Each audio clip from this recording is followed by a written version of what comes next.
Ayun o, si Aling Dionisia. Animoy may hinihigop na salitang Latin na kung ano. Ayun o, ihip dito, ihip doon, flip-top dito, flip-top doon. Iminumustra pang maigi ang dalawang daliri na para bang pakong bakya na may tutuhugin. Napakadami pang borloloy at palamuti sa katawan na para bang may mga kapangyarihan na brilyante ng tubig, apoy, hangin at animoy reyna ng Encantadia. Anyway, sa video natin ngayon mga kaibigan, ating babalikan ang laban ng ating pambansang kamao Manny Pacquiao kontra sa pambansang libag ng Amerika na si Timoteo Banel Bradley na isa sa naging pinaka-kontrobersyal na laban sa kasaysayan ng boxing at kung papaanong kiniskes at kinonyatan ng kamao ang makinis at makintab na bunbunan nito. Ngunit kung bago at kakapadpad mo lang sa channel na ito kaibigan, ay baka naman pwedeng makahiling sa iyo ng isang like, share, comment at higit sa lahat subscribe. Pakipompyang mo na rin ang kampana niya sa tabi para updated ka sa mga susunod pa natin mga video. Taong 2012 nang maganap ang unang laban at isa sa naging pinaka-kontrobersyal na laban sa kasaysayan ng boxing kung saan nadaya ang ating pambansang kamao kontra sa Banel ng Amerika na si Timoteo Bradley, kung saan tinalo by a split decision ang ating pambansang kamao na talaga namang nagpa-high blood sa maraming fans ng boxing. Nagpatawag pa ng 5 referee ang World Boxing Organization para i-preview ang nasabing laban at sa kabutihang palad ay talo talaga ang pambansang libag ng Amerika. Kaya naman para matuldukan ng mga agam-agam ay pumayag na si Timoteo na bigyan ng rematch ang ating pambansang kamao dahil nasasaktan na daw siya sa mga batikos na siya daw ay isang peking kampyon at binayaran lamang ang mga hurado. Ngunit bago ang kanilang rematch ay ipinamalas ni Bradley ang pagiging pasmado ng kanyang bunganga. Hindi daw mananalo si Pacquiao sa kanya kung hindi daw siya mananakaut nito, na sinigot naman ang ating pambansang kamao nang tignan natin. Manny, the only way you're gonna beat me, Manny, you gotta knock me out. That's the only way you're gonna beat me, Manny. If you don't knock me out, Manny, you're not gonna win. I'm telling you that right now. You're not gonna win. Listen. Alright. Samahan mo pa ng matinding orasyon ni Aling Dionisia. Sa kanilang weigh-in ay talaga namang mabubwisit ka sa kaangasan at kayabangan nitong si Bradley. Idagdag mo pa ang kanyang nakakabwisit na postura ng pagmumuka na talaga namang ibinibilog pang maigi ang kanyang uso. At mahiya mo naman bunot na pangkiskes ang ulo. Hindi ko naman sa nilalahat ng mga kalbo ay masamang tao at mayabang mga kaibigan. Pasintabi lang po sa mga viewers nating kalbo dyan. Ang akin lang ay iba kasi ang pagkakalbo nitong si Bradley mga kaibigan. Para kasing ang sarap kuskusan ng paa. Alam niyo yung mga mahilig dyan sa kulambo. Pero anyway, may advantage naman ang pagiging kalbo eh. Makakamenos ka sa shampoo. Yun nga lang, lalakas ka sa sabon kasi yung hilamos mo hanggang bunbunan. Ako naman tayo sa naging laban ni Manny at Bradley. Nabawi ni Manny ang kanyang titulo sa kanilang rematch. At ang King Kong na si Bradley ayaw pumayag na natalo. Kaya naman humihingi siya ng buwena kay Manny Pacquiao. Kumbaga pati pato na. Dito na naganap ang talaga namang kahindik-hindik na pagkonyat sa makinis na bunbunan ni Timoteo Banel Bradley. At dito na rin papuputiin sa suntok ni Pacquiao itong si Bradley. Round 1. Umatikabo na kaagad ang labanan. Gorilla laban sa leon ng Pilipinas.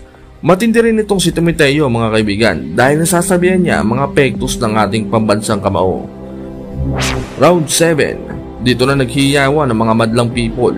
Sa kauna-unahang pagkakataon sa laban nila ni Bradley, bumagsak siya na animoy muntik ng mahulog sa kanal. Nagyayabang pa si Bradley na hindi daw siya na-knockdown dahil nadulas lang daw siya. Round 9. Isang pangyayaring nagpagimbal sa ibabaw ng lona. Tinamaan ng solid na kaliwa si Timoteo Libag Bradley at sa sobrang lakas ay bumalentong pa ito at nakuha pang mag-NLP. Napakaganda ng kuha sa kanya mga kaibigan, saktong-sakto. Salute sa photographer nito. Nagmukha siyang unggoy na umeedyas pabaliktad sa puno ng saging. Dito na rin nagsimulang tumubo sa magkabilang pisngi ni Bradley ang kulane at ito ay nagsisimula ng bumukol.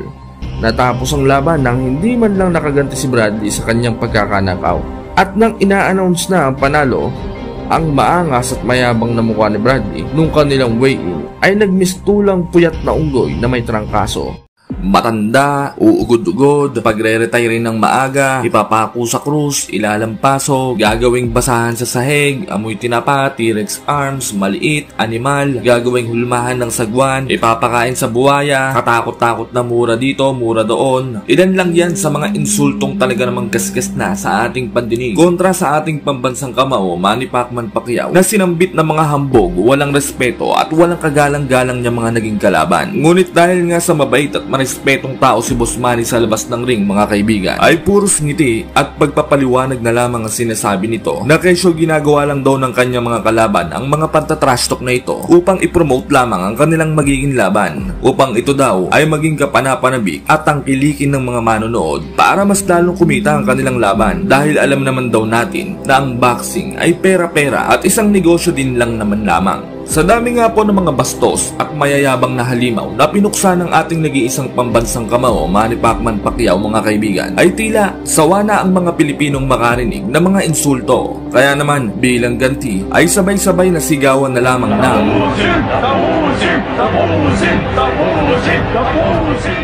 ang kanilang iginaganti sa mismong mga laban. Isa nga po sa nasampulan ng humahagupit na karma de alimpungatan ay ang former 2 Division World Champion na pambato pa ng mga Amerikano na walang iba kundi si Jesse Vargas, na tirador ng half-cook na kamyas at sibuyas na binuro ng 1 taon sa gamit na medyas ng magsasaka. Hindi biro at talaga namang pang world class din ang galing ng boksingerong ito, mga kaibigan, dahil talaga namang may mga pangalan at kapangyarihan din naman talaga ang mga pinuksa nito sa pakikipagpatayan sa ibabaw ng lona. At ang matindi pa nga dito ay bata pa lamang daw itong kontrabida nating ito, mga kaibigan, ay nakikipag-sparring na nga daw po ito sa mga tiktek, albularyo, ermitanyo, tiyanak, syokoy, barangay tanod, barker namang babarang at tulak namang kukulam. Kaya talaga namang naging makapangyarihan at naging kampiyon agad sa dalawang magkaibang dibisyon itong tinaguriang kanyon ng mga Amerikano, dahil daw sa bigat ng mga kamao nito na kapag tinamaan ka daw ay para ka na rin daw hinampas ng isang buong Honda Click version square root of X-Y na may U-box na singlaki ng batyang may vulcanize. Tulad din ng mga naunang tanga, ay hindi rin naging maganda ang mga patutsada ng nguya-nguyaan itong animal na ito, mga kaibigan, dahil hindi nito binigyang importansya ang pagiging legend at 8th Division World Champion ng ating nag-iisang pambansang kamao, Manny Pacman Pacquiao. At bago ang kanilang laban, ay talaga namang kung ano-anong mga kayabangan at kahayupan ang mga pinagsasasambit nitong damukos na ito, mga kaibigan. Lalong-lalo na ang trainer nito, na di umano ay anak sa labas ni Bob Marley, sa manananggal na may diabetes na tagagawa ng up and down na kalandi uling. Binalaan ito si Boss Manny na ito na daw ang magiging huling laban niya at ang magiging pinakamapait na pagkatalo sa kanyang buong buhay na mararanasan niya. Sisiguraduhin daw nilang mata at itlog lamang ang walang latay sa kanilang massacre na isasagawa kay Boss Manny. Mag-ready na din daw si Boss Manny ng salompas, picasin oil, katenko, dolpinal, iskelan, planax at pawis ng may trangkasong baboy na may halong libag at bulbul ng tikbalang. Dagdag pa ni Vargas, mga kaibigan, ay masyadong mahaba at matangkad daw siya kumpara kay Boss Manny, kaya talaga namang napaka-imposibleng manalo daw ni Pacquiao sa kanya. Kahit nga daw tag-isang paa at kamay lang daw ang gamitin niya dito, ay siguradong mahihirapan pa din daw si Pacquiao sa kanya. Kakalampagin daw niya ang bodega at panga ni Pacquiao gamit ang kanyang matutulis at nakamamatay na mga birada. Kaya naman, umatras na nga lamang daw po ito sa laban habang maaga pa at ipasa na nga lamang daw nito ang corona sa kanya at magpahinga na lamang ito ng inam kasama ang kanyang pamilya, nang sa gayon ay ibaling na ng mga tao ang atensyon sa kanya at maging tanyag din siya gaya nito sa larangan ng pakikipagbuntalan at pakikipagbatayan. Ngunit sa kabila nga po ng mga kaanima-animalang pinamalas ng maangas na boksingerong ito, mga kaibigan, ay expected na rin naman talaga ng mga tao na isang matamis na ngiti lang din naman ang isasagot ng nag-iisa nating pambansang kamao, Manny Pacman Pacquiao dito, na mahiya mong ngiti ng isang mambabarang na may masamang balak at bibiktimahin. At as usual, sinabi nito na ang kanyang kamao na nga lamang po ang siya magpapakilala, makikipag-usap sa pinakabrutal, barubal at walang hiyang pamamaraan sa tampalasang kalaban. May kartadang 27 panalo, 10 ay tinapos sa pamamagitan ng knockout at 1 talo lamang ang tinaguriang kanyon ng mga Amerikano, mga kaibigan. Samantalang ang ating pambansang kamao naman ay may 58 panalo, 38 ay tinapos sa pamamagitan ng knockout 2 draw at 6 na talo lamang. Pagdating naman sa edad ay isang dekada ang tanda ni Boss Manny kay Jesse Vargas mga kaibigan. Si Vargas 27 pa lamang, samantalang si Pacquiao naman ay 57 anyos na. Kaya naman lamang na lamang si Vargas sa aspetong ito. Pagdating naman sa tangkad ay lamang pa rin ng 5 pulgada ang tinaguriang kanyon ng mga Amerikano. Si Boss Manny ay 5'5 lamang, samantalang si Vargas naman ay 5'10 naman. Ginanap ang kanilang laban sa Las Vegas, Nevada, USA noong ika-16 ng Nobyembre taong 2016 at as usual, sold out ang lahat ng mga tiket. Meron pa ngang nagpatayan sa labas ng Araneta Coliseum dahil nagkaubusan na nga daw ng tiket at gustong gusto talagang makapanood ng iba. Kaya yung iba gumamit na ng dahas ng hold up na ng tiket. Iba talaga pag si Boss Manny ang lalaban mga kaibigan. Ang lakas ng karisma, grabe. Napakadaming tao. Parang last concert ni Bob Marley Grabe, napakadaming pailaw din. Ang lakas pa daw ng aircon Magkano kaya kuryente niya? Unang round, nagkakapaan pa lang ang 2 halimaw mga kaibigan. Nagsusukatan ng kanya-kanya mga kapangyarihan. Makikita rin ang lapad ng ating pambansang kamao. Grabe, Malahipoputamus.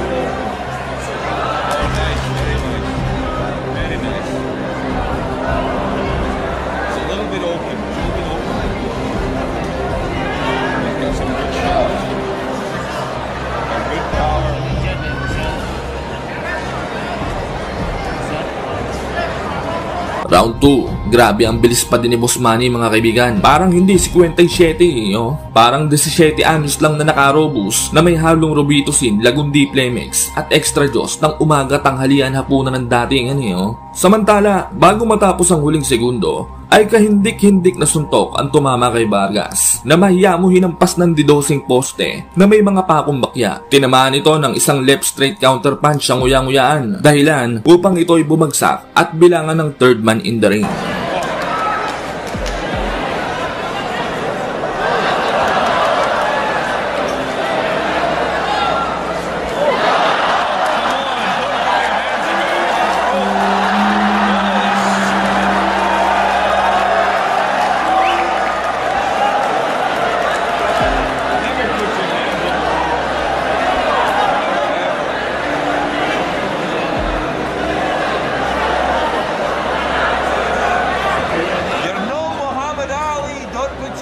On the ropes.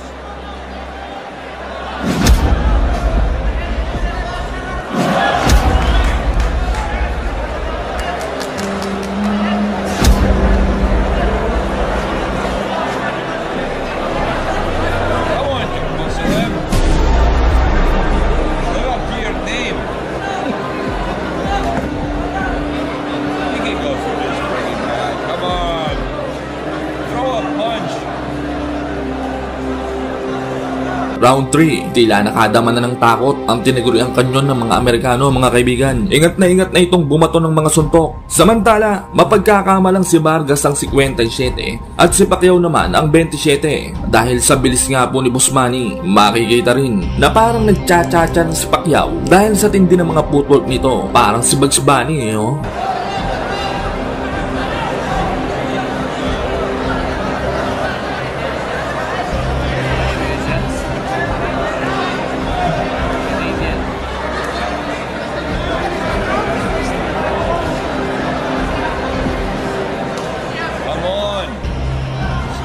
punches out.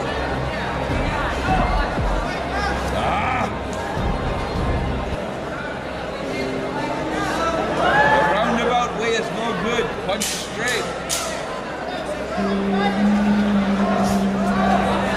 It's gonna lose.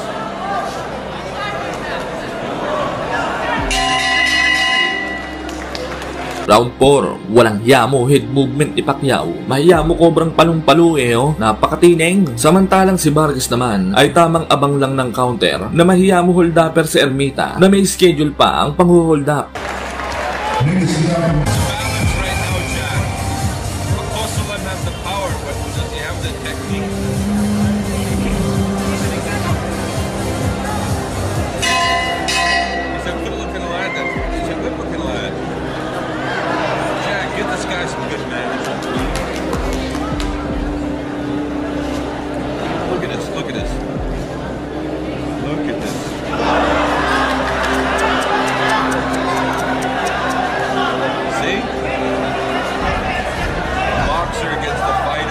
Round 5, sumasabay na si Vargas. Mukhang nagiinit na mga kaibigan. Nakumbaga sa langit-ngit ng papagi. Umuuga na ng inam ang mga paku-pakuan dahil sa mga banayan at dahan-dahan ng mga salpukan.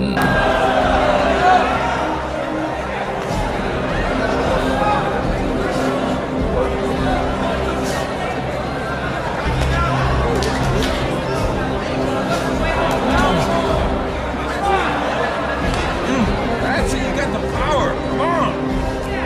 Come on. Give him your power. Give him your power. You have the power. No boxing, fighting.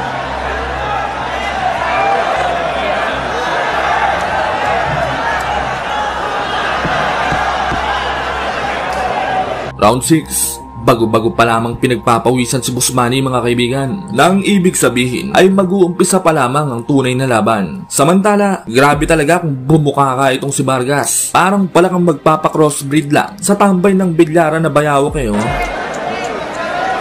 This is frustrating to me. Frustrating. The best man is not going to win this fight. Come on, hit him!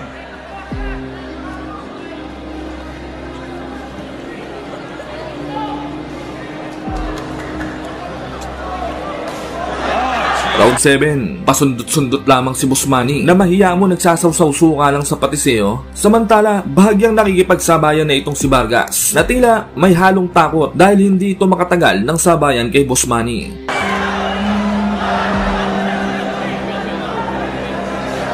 He's taking too many punches for the good punches he's getting out. He needs a better trainer. He needs to switch trainers. He's strong and he's got the heart. He's got a heart. Come on. What, Mom? What'd you say, Mom? Round 8, ang tagal ng tagapukpok ng kampana, grabe. Umihi pa daw eh. Alay na si Boss Payless eh oh. Anyway, nagiinit na ang dalawang boksingero mga kaibigan at nagkakasabayan na ito. Samantala, sa round din na ito ay tatagas na ang dugo sa nguya-nguyaan ni Jesse Vargas. Bigyan ng napkin at agwa aksyonada yan.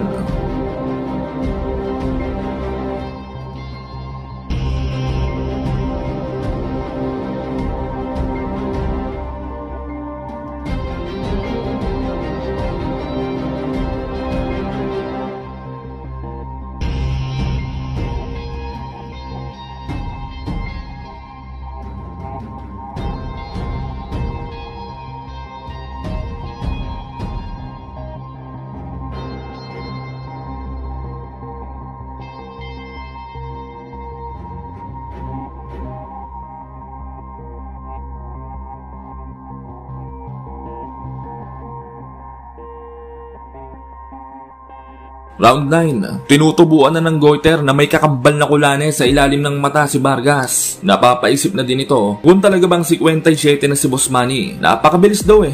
Gusto pa atang ipabuklat ang birth certificate ni Boss Manny sa munisipyo ng Sarangani eh. Nakonyatan tuloy siya ng coach niya at sinabing, tanga, wala ng birth certificate ngayon, PSA na.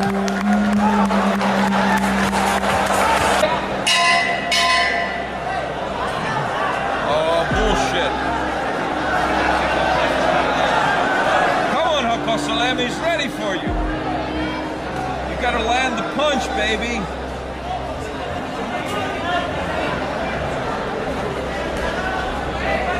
See, we got a classic boxer against a guy that can throw from any angle. All he gotta do is hit that one good punch and he's got him. Round 10, grabe talaga si Boss Manny. Parang hindi 57 eh oh. Hindi man lang hinihingal. Napakadaming gasolina. Parang kaya hanggang round 100 eh oh. Samantala, parang nawawalan na ng pag-asa si Vargas mga kaibigan. Dahil hindi ito masyadong makatama kay Boss Manny. Bigyan ng magic beans yan. He looks good. Boy, he looks much better than before.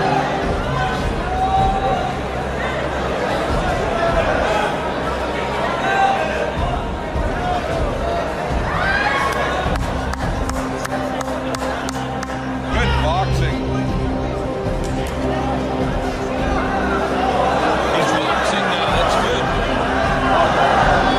Round 11, hindi pa rin nawawalan ng pag-asa si Vargas mga kaibigan. Tining na tining pa rin ito, maski na iisang round pa lamang ang naipapanalo niya. Samantala, nagtatawa na naman ang mga komentator dahil di umano ay panalo na daw si Vargas kung ang laban ay padamihan ng suntok sa hangin. Bago matapos ang huling minuto ng laban, ay muling bumagsak na naman si Vargas matapos itong tamaan ang right hook ni Manny. Ngunit ayon kay Payless, ay nadulas nga lamang daw po ito si Vargas sa balat ng kamatis.